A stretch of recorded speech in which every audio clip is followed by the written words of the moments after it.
I still remember the first time I gazed too long at the night sky. The stars were so sharp and countless that I felt they were speaking directly to me.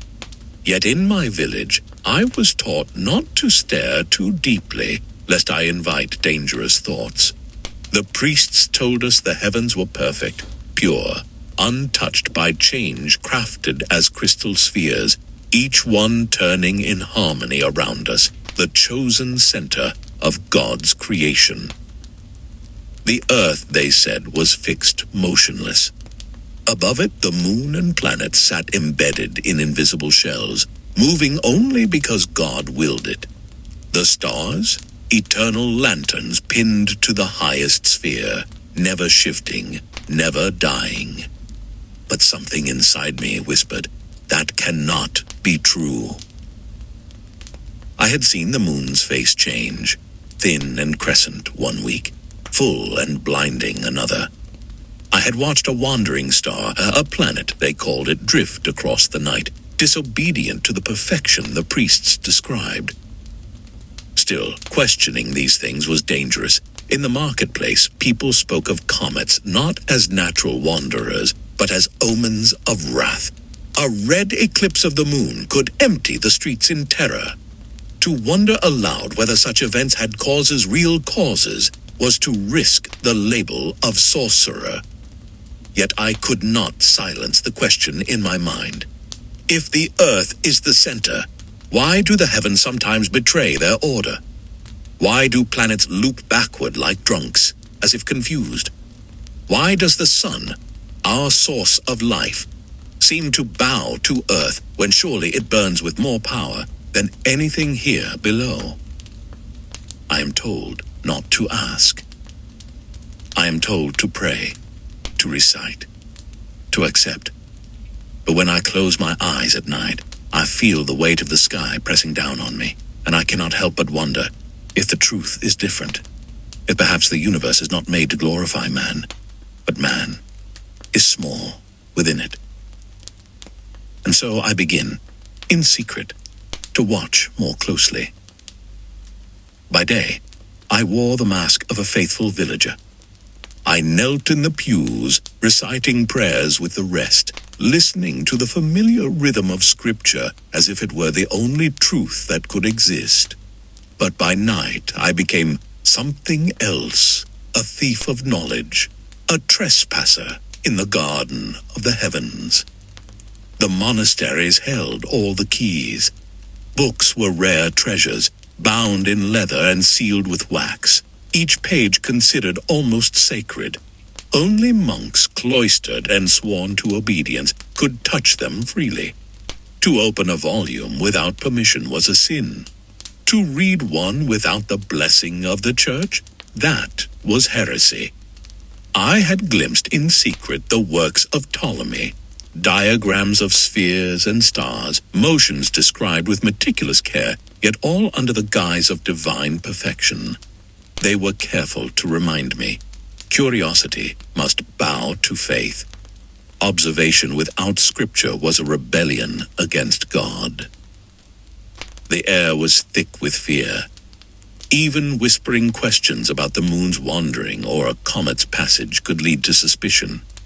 I remember seeing a neighbor dragged to the square for questioning God's will after noting a strange alignment of planets. They burned his writings. His eyes met mine briefly before the hood covered his face, a silent warning. Knowledge can kill. I could not stop myself. I began keeping tiny notes, scraps of parchment, hidden under floorboards, tucked in the folds of my tunic.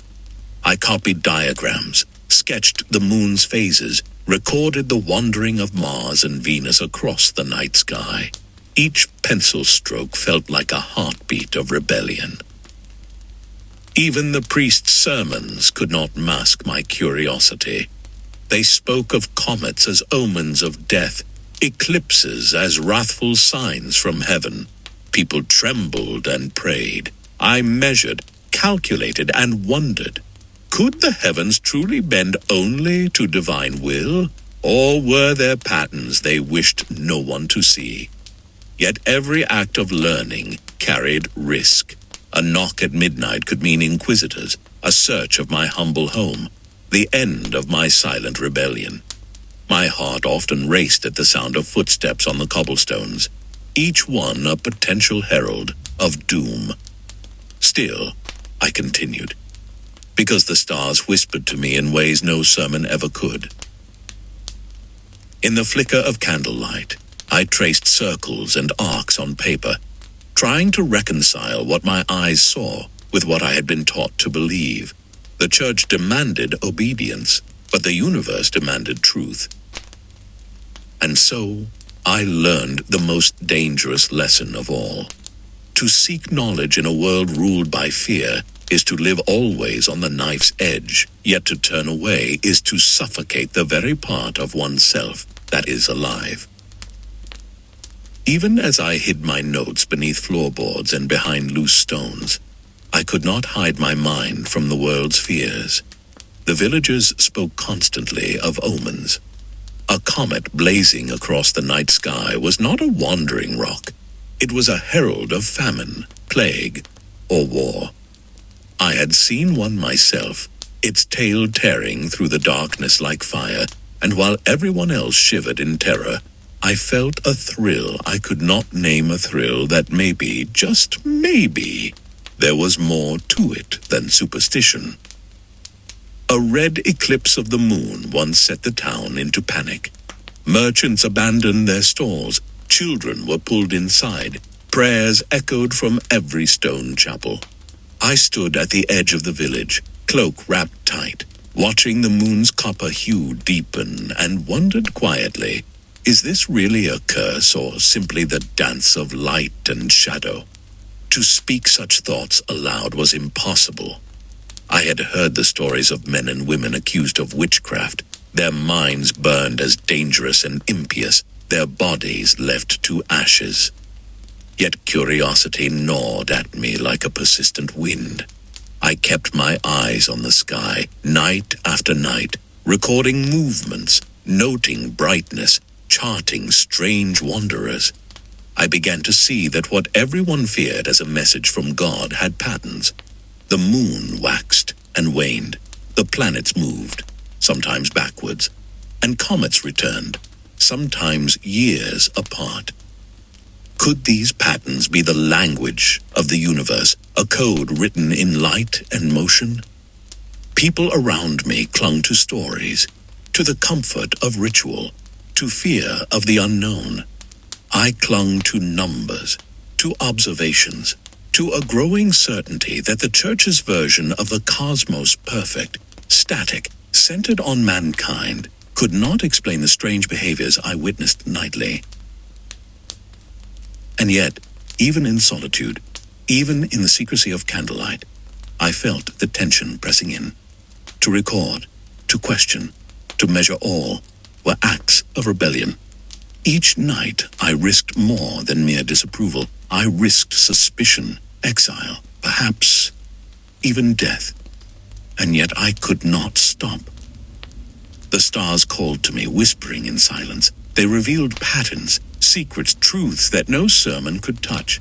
I was small, hidden, trembling with fear. But I was awake. And in that quiet defiance, in the hush of the world's superstition, I felt the first glimmer of freedom. I had heard whispers of books, manuscripts that no monk would dare touch, texts preserved beyond the reach of our priests, filled with truths older than the walls of the monasteries. They spoke of Greek thinkers, of Aristotle, Ptolemy, Hipparchus minds, that had mapped the heavens with logic rather than prayer. And even beyond them, there were Arab scholars, names that rolled off the tongue like music. Al-Hazen, Al-Batani, Averroes. They had kept the flame alive when Europe slumbered in darkness, copying texts, observing planets, and recording the movements of stars with painstaking care. I first held one of these books in secret, smuggled to me under cover of night by a traveling merchant who whispered more than he spoke. Its pages were fragile, yellowed with age, the script flowing in a language I could barely decipher. I could feel the weight of centuries in my hands. Each line of text was a rebellion, a bridge over the abyss of ignorance. Here were calculations, instruments, observations, methods to see the heavens clearly, without fear. As I traced the elegant diagrams of epicycles and spheres, I realized how much of our so-called knowledge was borrowed, twisted, and cloaked in the Church's language. These Arab scholars had preserved the wisdom of the Greeks, who themselves had once dared to ask, "Why does the sun move across the sky? Why do the stars change?" And now, in my candlelit room, crouched on the floorboards that shivered under the cold night, I too dared to ask the same questions. I began to copy what I could understand. I translated clumsily at first notes of the angles of stars, the mathematics of orbits, the paths of planets. I imagined standing atop a high hill with an astrolabe, measuring the heavens as they had done in Baghdad or Alexandria centuries before. The thought made my heart pound. They had been so far ahead, and yet they had been hidden from my world, their knowledge buried under centuries of fear and ignorance. But even in this thrill, I was not safe. I heard the steps of the night watchman outside. I heard the wind press against the window pane, whispering warnings. To own such knowledge was dangerous, to read it aloud unthinkable. And yet the more I learned, the more I felt alive. I began to see connections I had never imagined. The patterns of the stars began to make sense in ways the priest's perfect spheres never could. I could imagine the motions of planets, the phases of the moon, the wandering of Mars and Jupiter. It was as if these scholars from distant lands had handed me a key, a secret map, and I alone had stumbled upon it. I was learning to think like them, to measure instead of merely accept, to calculate instead of merely pray. And in the silence of my hidden room, I whispered to myself, "So this is what the Church feared. This is the truth they sought to bury." Even as fear pressed at my shoulders, I could not stop. I could not unlearn the thrill of understanding. I felt as though I was standing on the shoulders of giants long dead, and in that moment, I too became part of a chain of curiosity, daring to pierce the veil of ignorance that had cloaked the world for so long. The stars were no longer distant lanterns. They were questions, puzzles, invitations. And I, trembling, cautious, yet insatiably curious, would answer them, no matter the cost. I had heard stories of men who dared even more than I, though their fates were warnings etched into my memory. Men like Roger Bacon's scholars who whispered of observation, who hinted at experiments, who tried to measure the world rather than simply accept what priests proclaimed. I read of him in fragments, smuggled from monastery to monastery, a life spent bending logic against fear, a life shadowed by suspicion. I felt a kinship with him across the centuries. I too kept instruments hidden, a crude astrolabe I had fashioned from brass and wood. A glass lens I ground with trembling hands.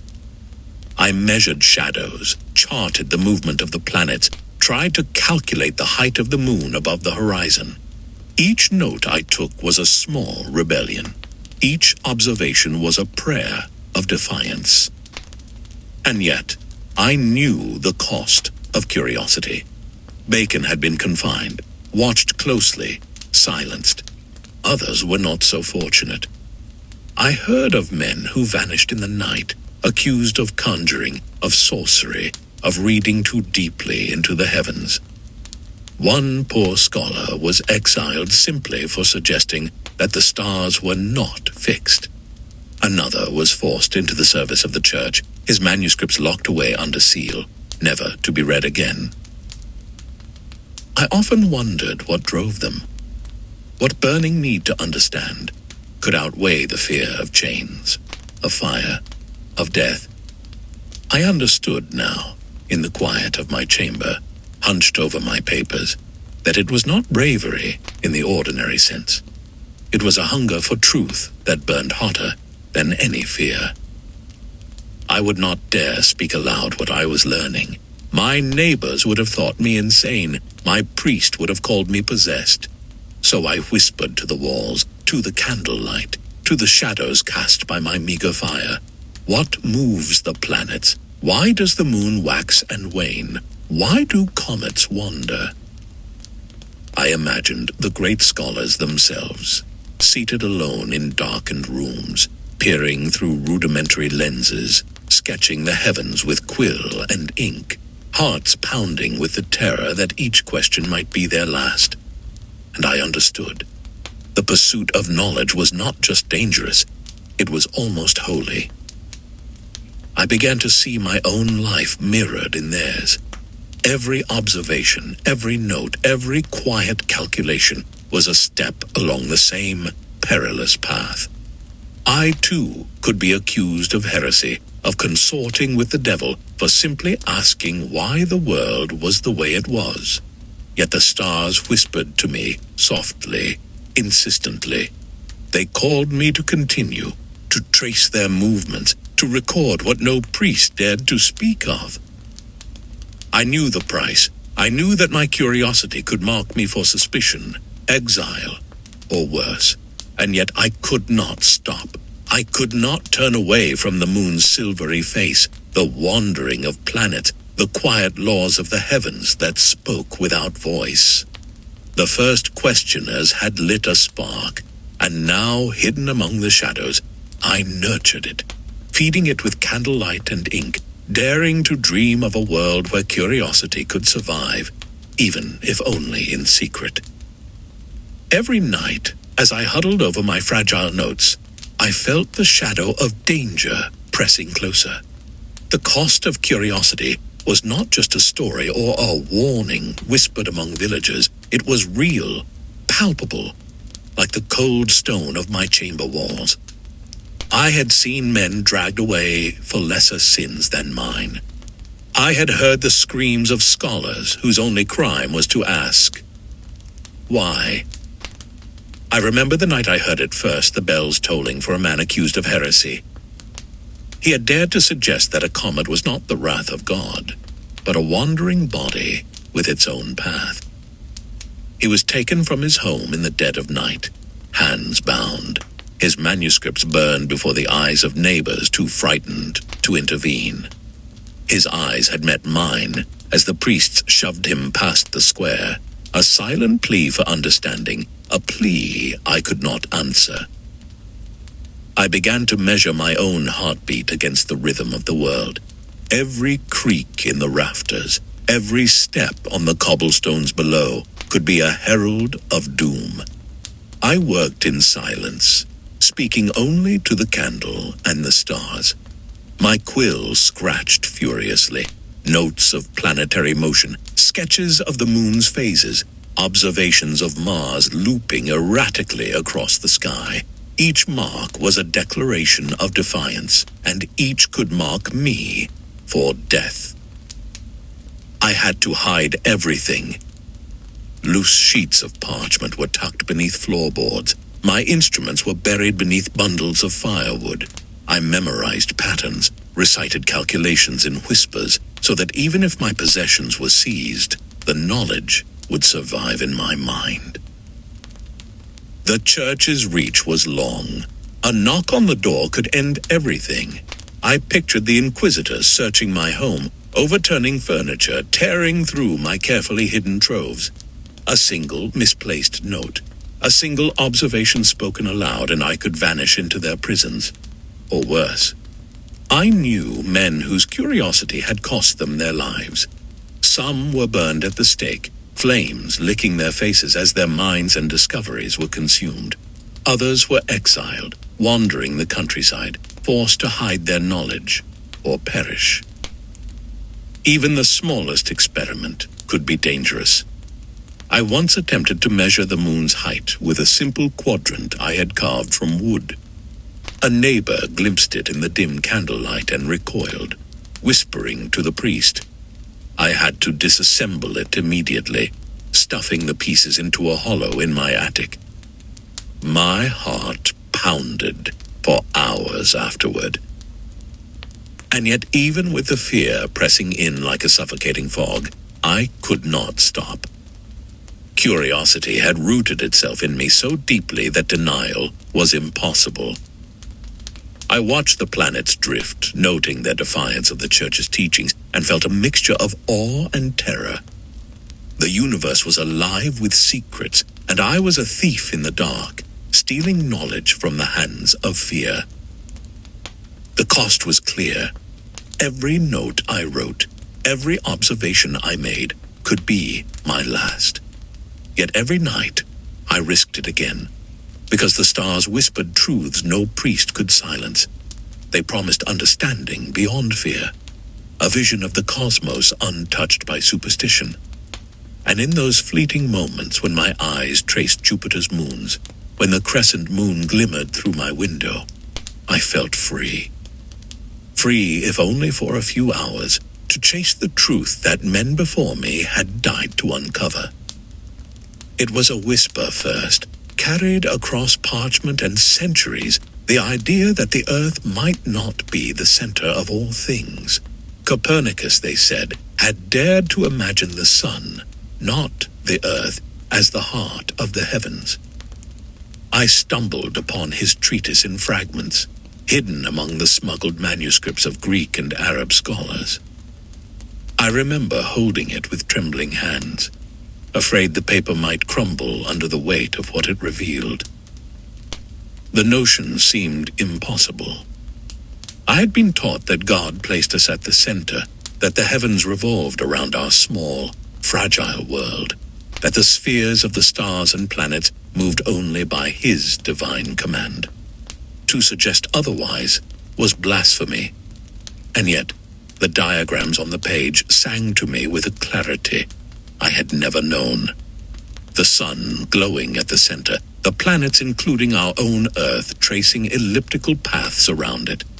My mind spun as I traced the curves with my finger, each line a rebellion, each orbit a challenge to centuries of fear. I hid the text beneath the floorboards, but I could not stop thinking about it. Alone in the night, I would reconstruct the heavens in my mind. I imagined standing atop a hill, a crude astrolabe in hand, plotting the movements of Mars and Venus, noting their defiance of the Earth-centered doctrines. Everything began to make sense. The retrograde motion of planets, the puzzling shifts in their brightness. It was not disorder, it was order, a grand cosmic choreography I had been too afraid to see. But fear lingered. To read aloud from Copernicus, even in my own room, could bring inquisitors to my door. I could imagine their faces stern and unyielding, accusing me of heresy. He had delayed publishing his work until the last breath of his life, too aware of the danger it posed. I understood now why. Knowledge could be a dagger as well as a lamp. Yet I could not put the text aside. Night after night, I copied diagrams, reconstructed his tables, and recalculated his observations. I imagined what it would be like to speak it aloud, to tell another soul, the Earth moves. We are not the center. The sun burns at the heart of the heavens. Even whispering it to myself sent a shiver down my spine. I had become like Copernicus, daring to ask what no one was allowed to ask, trembling at the consequences. The stars seemed to mock me, silent witnesses to my treachery. Every observation I made now fit into a pattern I could finally understand. The heavens were not static, perfect spheres as the priests had claimed. They were alive with motion, obeying laws I was only beginning to glimpse. And in that revelation, I felt both exhilaration and terror. I was uncovering a secret that could destroy me, yet it was the only truth I could bear to see. I often imagined what would happen if someone discovered my studies. The punishments I had seen in other villages flashed in my mind: imprisonment, exile, perhaps even the pyre. And yet, every night I returned to my desk, to my hidden texts, to the quiet, defiant study of the sun-centered cosmos. It was a dangerous obsession, one that could cost everything. But I could not stop. I had glimpsed a truth that no fear could undo, a truth that whispered across centuries. The universe was larger than our fears, and the Earth, our Earth, was but one small part of its grand design. It began with a simple glass lens, nothing more than a fragment of curved crystal, yet it held the power to shatter the world as I knew it. I had heard whispers of Galileo, the man who dared to build a telescope and turn it toward the heavens. In secret, I fashioned my own crude lens, grinding and polishing it by candlelight, the edges cutting my fingers as if the glass itself knew the blasphemy it would reveal. When I finally peered through it, the stars no longer hung distant and untouchable. They had form. Jupiter appeared, a pale orb, and to my astonishment I saw points of light moving around it, moons, dancing in ways the priest's spheres could never explain. My hands shook, my heart pounded in terror and delight. This was no longer speculation. The heavens were alive with motion, obeying laws I could measure if only I dared.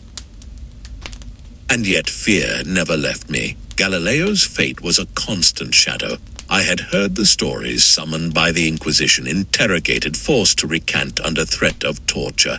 He knelt before them, his eyes defiant, even as his voice repeated words he may not have believed. I imagined myself in his place, a single slip, a whispered observation, enough to bring the wrath of the church down upon me. I hid my telescope beneath floorboards, covered my notes with layers of innocuous parchment. I measured, I sketched, I recorded in silence. The moons of Jupiter moved predictably. Saturn had rings faint, ethereal, yet unmistakable through my lens. I traced the phases of Venus and saw how they defied the Earth-centered cosmos. Each revelation was a thrill and a terror at once. Sometimes I imagined a knock on the door, the heavy footsteps of inquisitors echoing in the stone corridors. They would tear through my home, seize my instruments, burn my manuscripts. And perhaps, if they deemed me audacious enough, they would drag me to a square, my life consumed as a warning to others. My heart would race, my hands would freeze over my notes. Yet I could not stop. The truth glimmered at the edges of my vision, a promise too alluring to ignore. I began to understand what Galileo must have felt, the paradox of knowledge and fear, the exhilaration of seeing the universe as it truly was, and the terror that the very act of seeing could destroy you. I whispered his name to the candlelight, as if invoking him could lend me courage. Galileo, I breathed. You looked, you measured, you understood, and they called you heretic. And yet you saw what none else dared. The moons of Jupiter danced before my eyes, silent and eternal, mocking the fear around me. In those quiet, dangerous nights, I realized observation was rebellion, knowledge was crime, and I, like Galileo, had become a criminal in the eyes of the world simply for daring to watch the stars and note their secrets. But I could not turn away, not now, not ever. I first heard of Giordano Bruno in hushed whispers, spoken only in corners where the night could swallow the sound. A man who had dared to speak of infinite worlds, of suns like ours scattered across the void, of planets teeming with life unseen. To speak such things aloud was death. To think them was perilous. And yet his name burned brighter than any warning, and they had condemned him, and still the idea survived. I imagined him standing in a darkened piazza, the church's eyes upon him, his tongue and quill outlawed.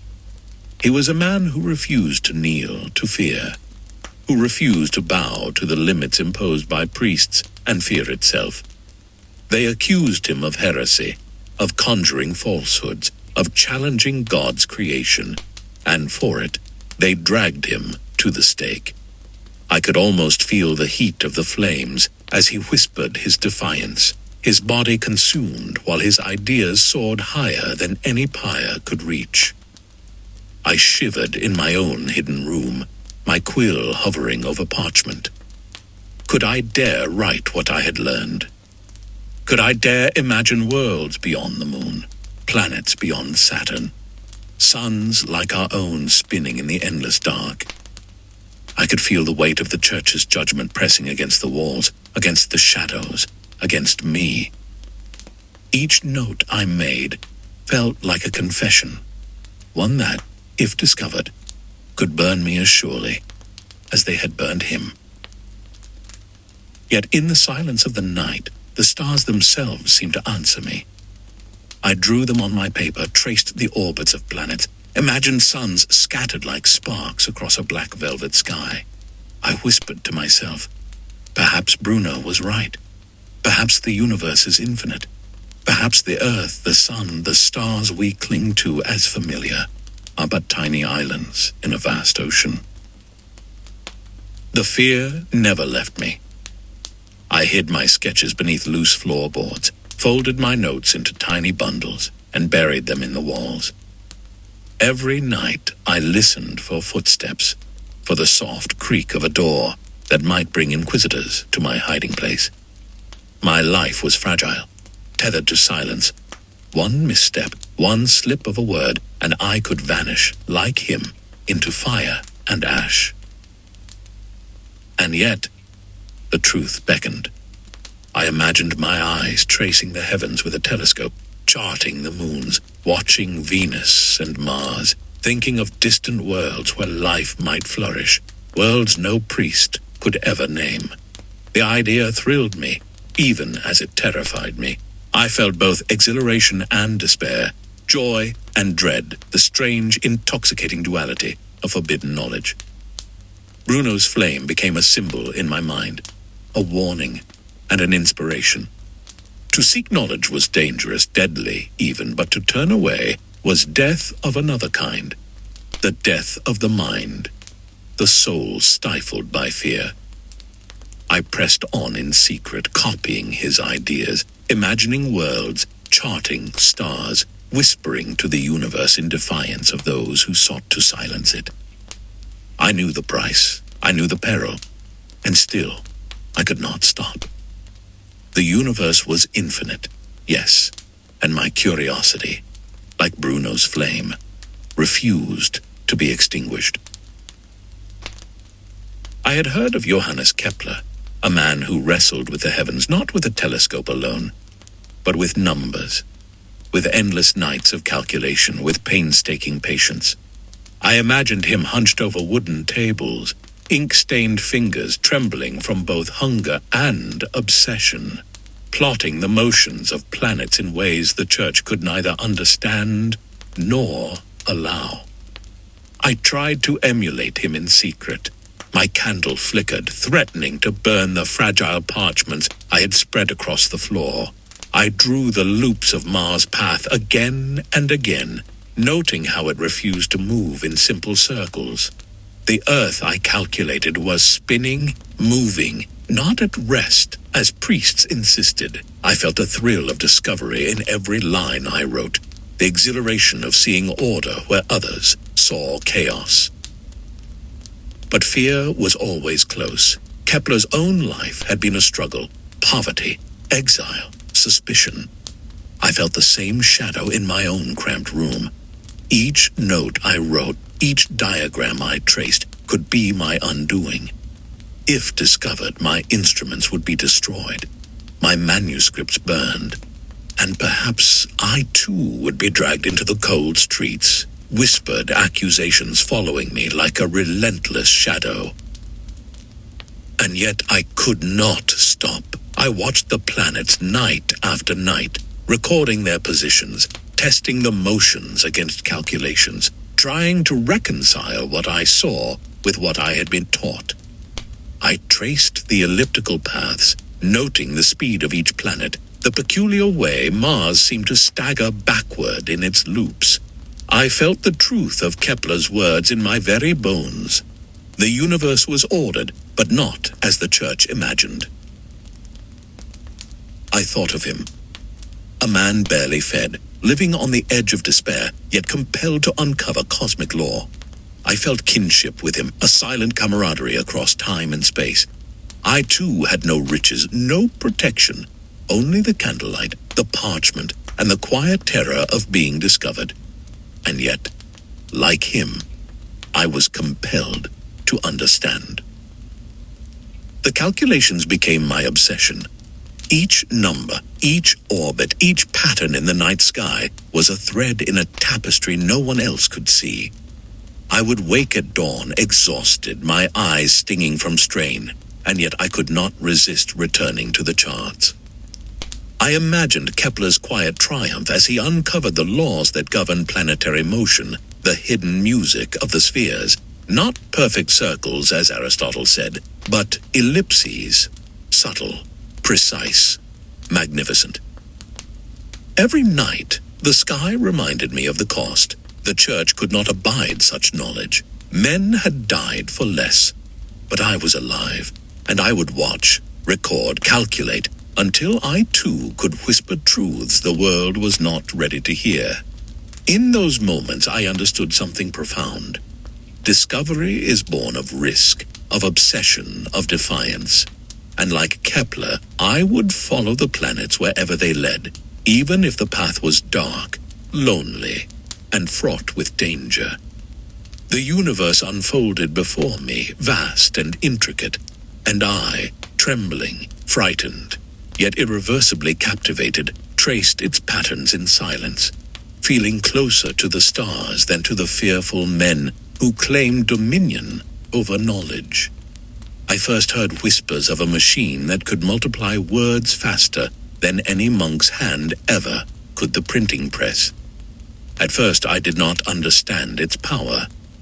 How could a wooden contraption, ink and paper, threaten the Church? And then I glimpsed it in a darkened workshop, hidden behind the noise of hammers and presses. The thought hit me like a thunderbolt. Knowledge could escape the cloistered walls, slip past the watchful eyes of priests, and reach minds the Church could never control. I imagined the manuscripts I had guarded so desperately, now multiplied 100-fold, 1,000-fold, slipping silently from one hand to another under the cover of night.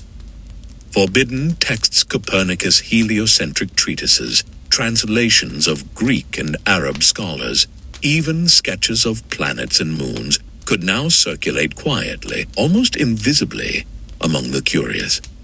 I felt both exhilaration and fear. Exhilaration at the possibility of spreading truth. Fear because each copy carried risk. If discovered, the presses could be destroyed, and those involved could vanish as quickly as the men burned for heresy. I began to understand the subtle thrill of secrecy. Scholars and merchants alike worked in shadows, moving printed pages under cloaks, hiding them beneath baskets of fruit, or slipping them through cracks in the walls. I imagined myself receiving a bundle, heart racing, knowing that these words multiplied, immortalized, unstoppable, were meant to be seen only by the brave, the curious, the dangerous.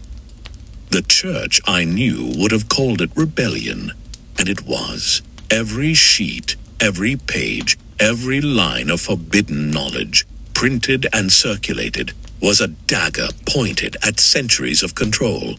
But to me, it was a lifeline.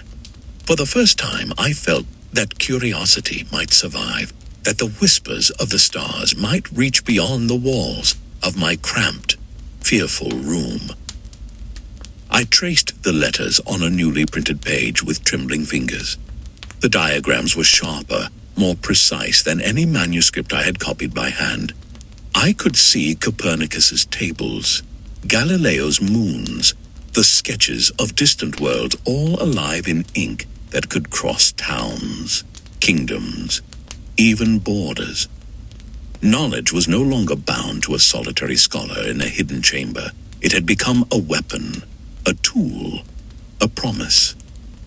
I thought of the men who had come before me, who had suffered for asking questions, for observing, for daring to imagine. Their ideas, once trapped in fragile parchment, could now fly on printed pages, secret yet unstoppable. And I, hidden in my room, candlelight flickering against the walls, felt a surge of hope. Perhaps the world could learn without fear. Perhaps the stars could finally speak to many, not just to the desperate few. Yet the danger never vanished.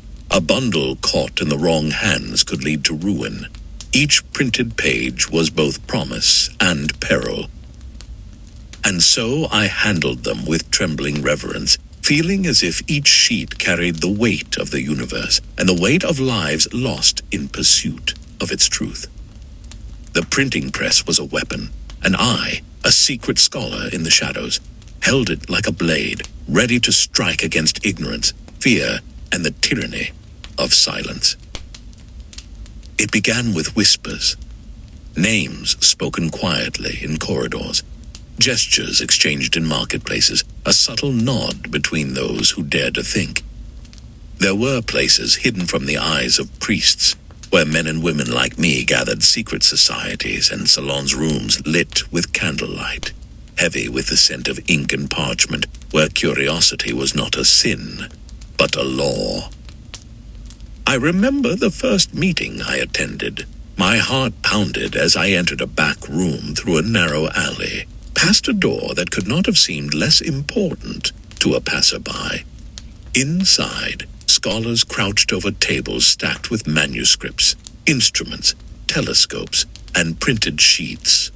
The air buzzed with quiet excitement, with the thrill of discovery shared without fear. For the first time, I felt a sense of belonging among people who understood the hunger that consumed me. We exchanged observations in hushed tones. One man spoke of the moon's craters, another traced the wandering path of Jupiter's moons, a third demonstrated the use of an astrolabe.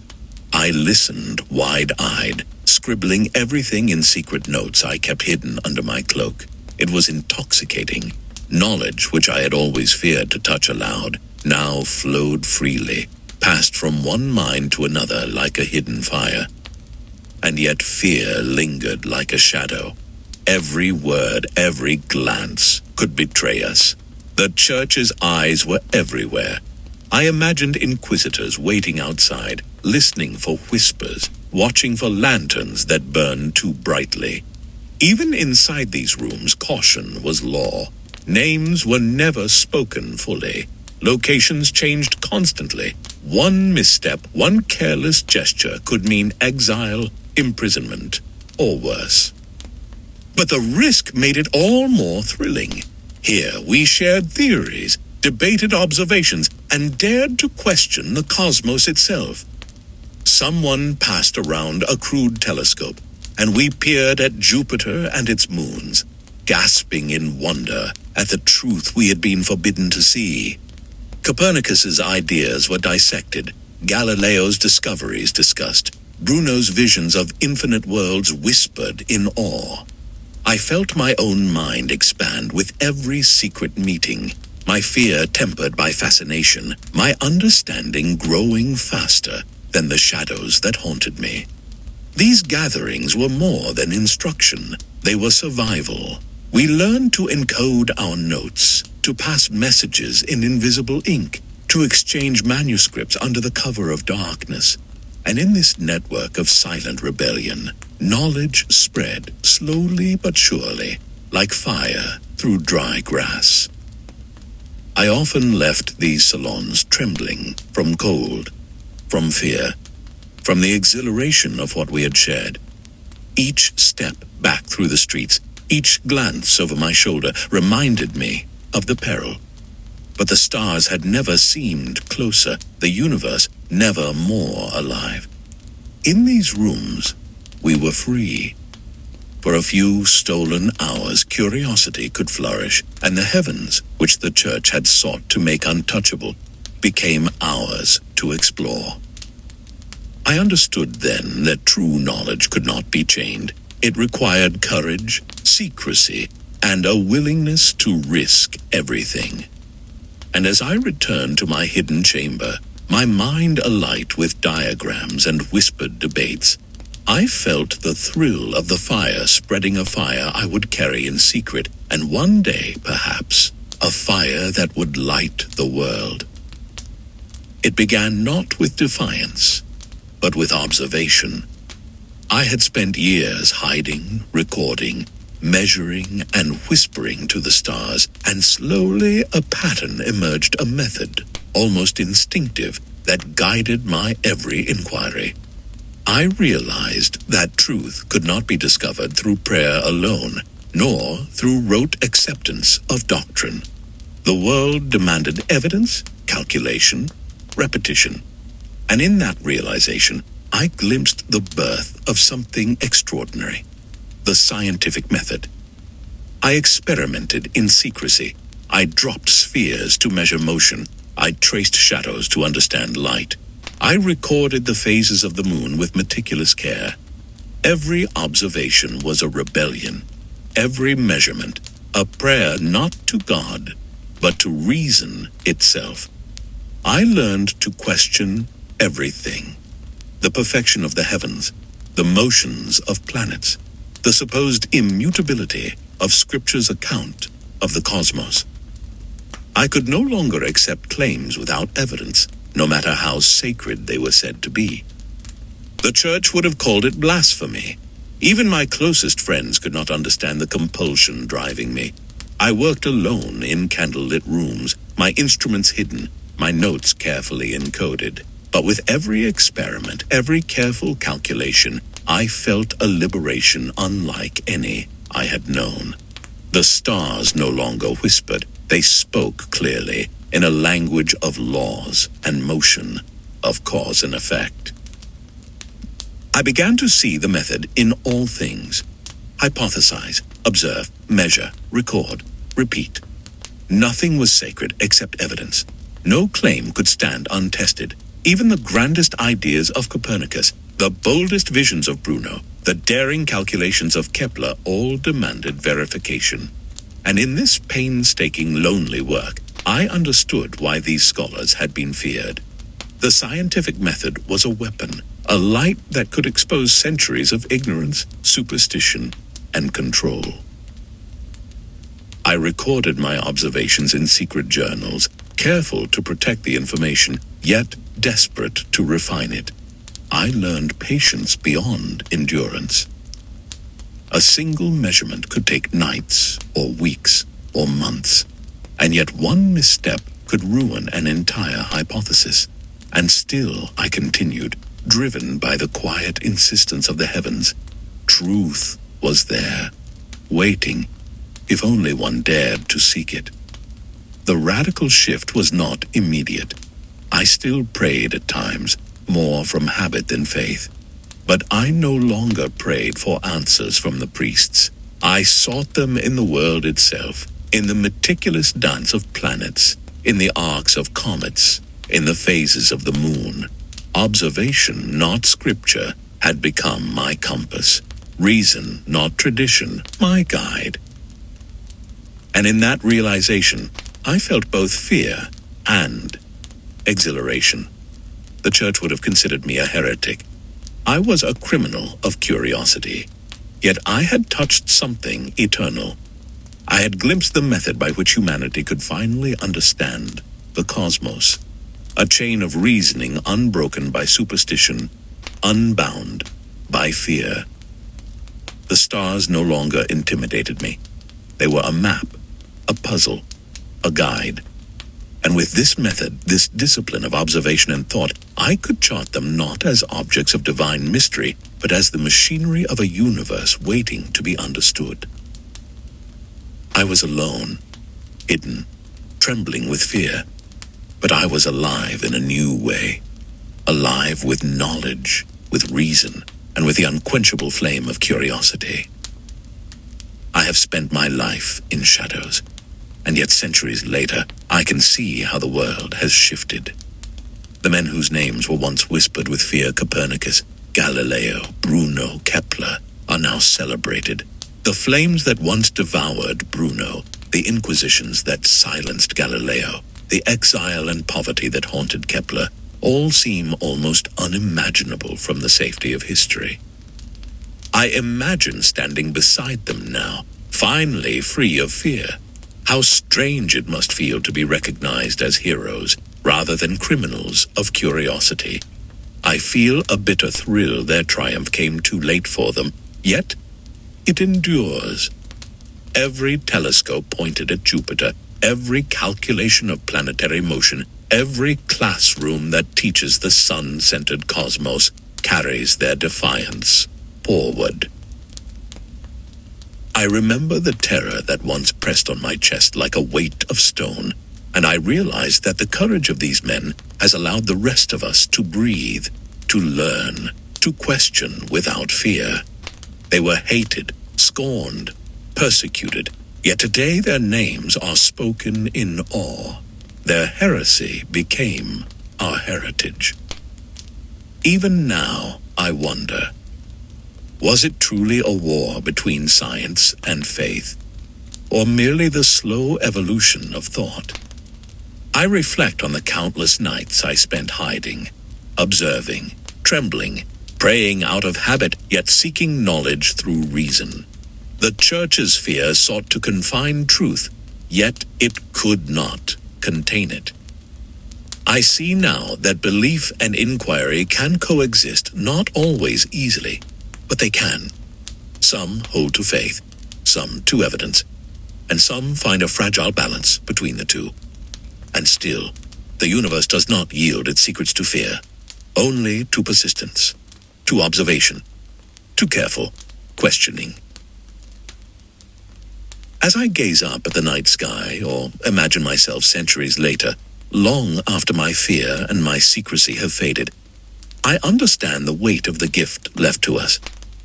Every student who studies the stars, every mind that dares to measure, calculate, hypothesize, walks in the shadow of those who risk everything for truth. I feel the echo of their courage in my own heartbeat. Knowledge is never free. It is stolen from fear, wrested from ignorance, carried forward on trembling hands and daring hearts. The flame of curiosity that once could have cost me my life now burns brightly in countless minds. I whisper to the stars as I always have. They are no longer mine alone. They belong to everyone who dares to look, to question, to learn. And in that I find a strange, quiet triumph. The universe whispers still, but now perhaps the world listens.